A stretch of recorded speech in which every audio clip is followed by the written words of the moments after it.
Olá, alunos e alunas. Meu nome é Carolina, eu sou mediadora de língua portuguesa e de literatura brasileira do Polo de Volta Redonda.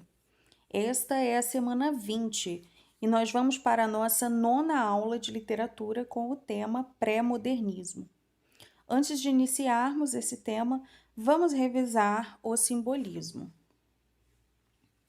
O simbolismo teve início no Brasil em 1893, com a publicação de missais e broquéis do poeta Cruz e Souza. Esse estilo literário surge como uma reação ao cientificismo e racionalismo da época.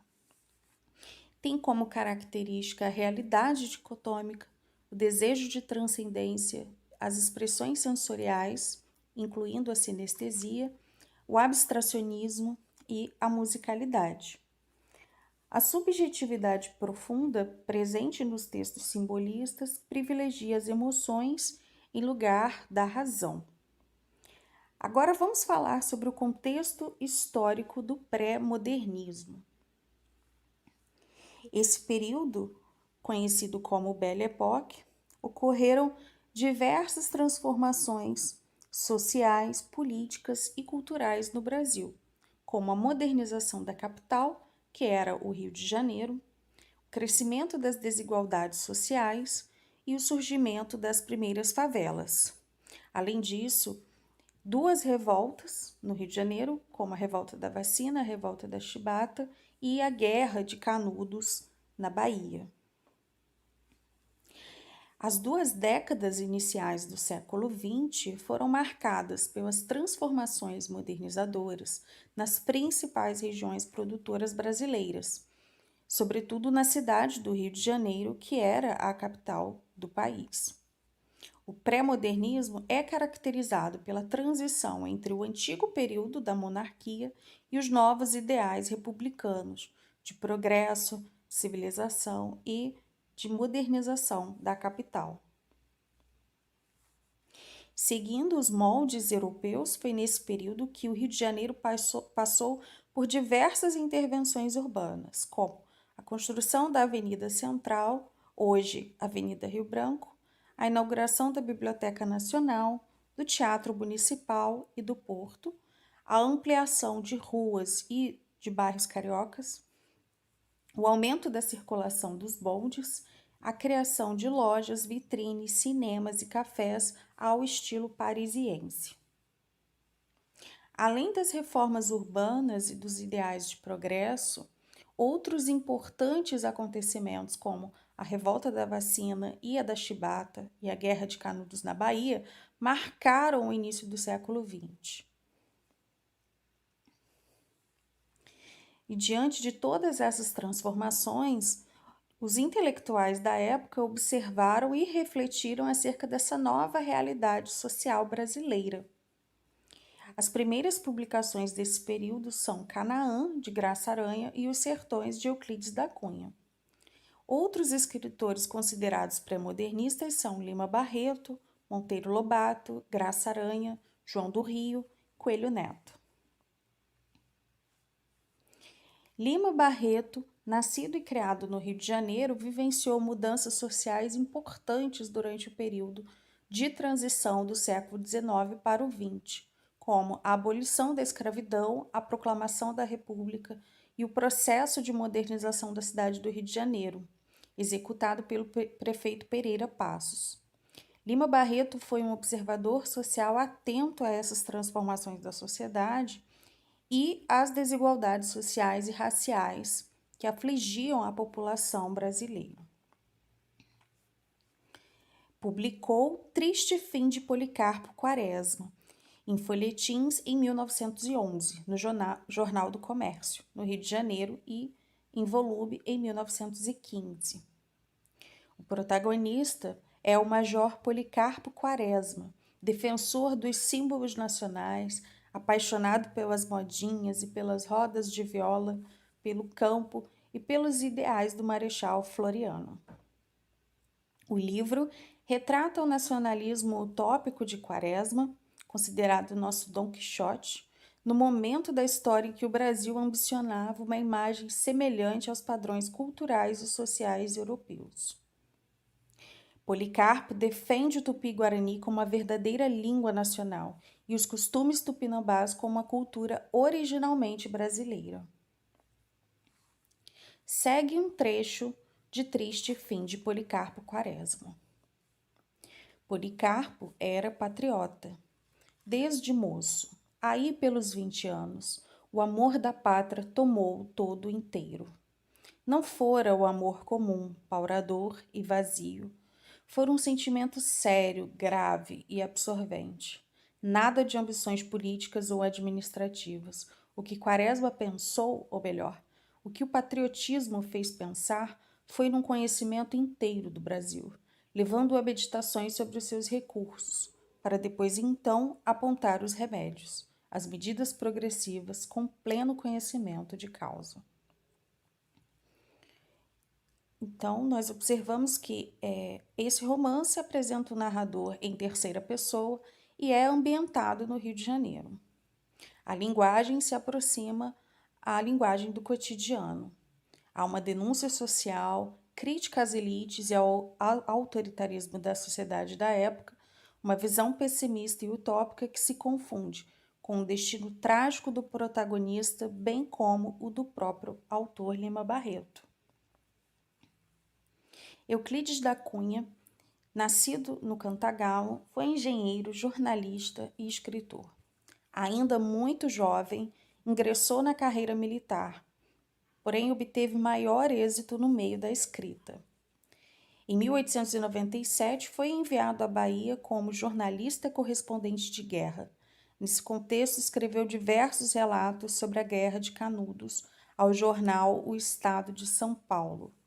Entre eles se encontra o romance Os Sertões, no qual Euclides, através de seus personagens, aborda as relações, os conflitos, as mazelas e os costumes da comunidade de sertanejos durante a guerra.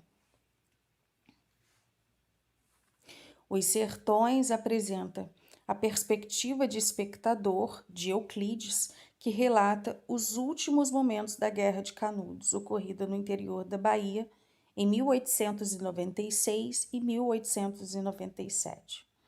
Os Sertões denuncia a miséria e as atrocidades da guerra, que resultaram no extermínio do líder religioso Antônio Conselheiro e de cerca de 20 mil seguidores. O autor faz duras críticas ao fanatismo político e religioso. O conteúdo de Sertões se define como arte e ciência, visto que o autor explora diversas áreas de conhecimento ao mesmo tempo, como história, geografia, biologia e sociologia. Segue um trecho dos Sertões.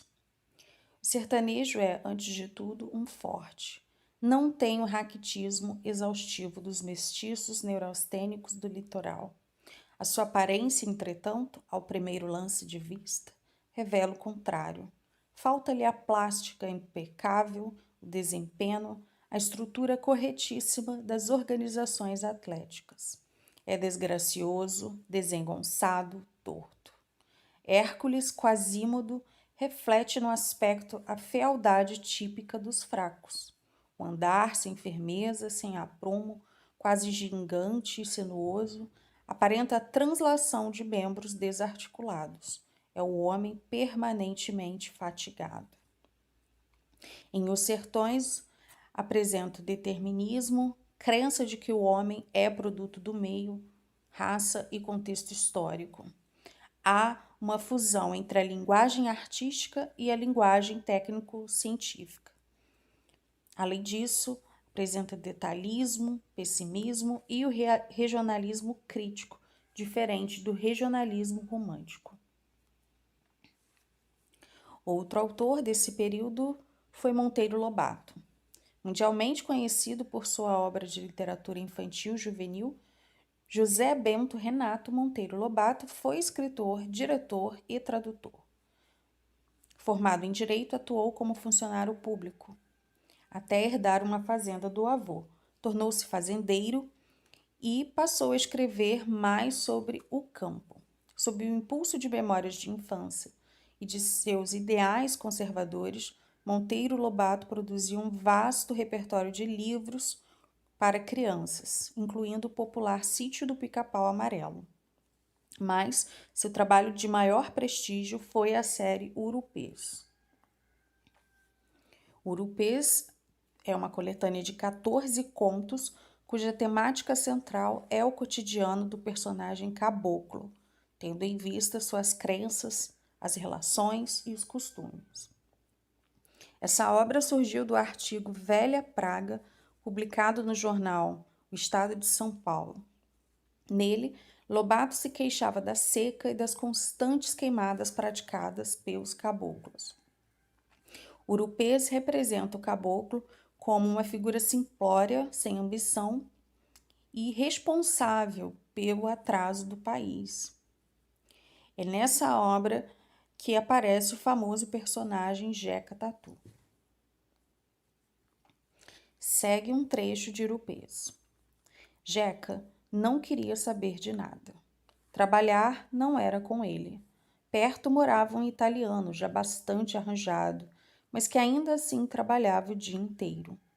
Por que Jeca não fazia o mesmo? Quando lhe perguntavam isso, ele dizia: não paga a pena plantar.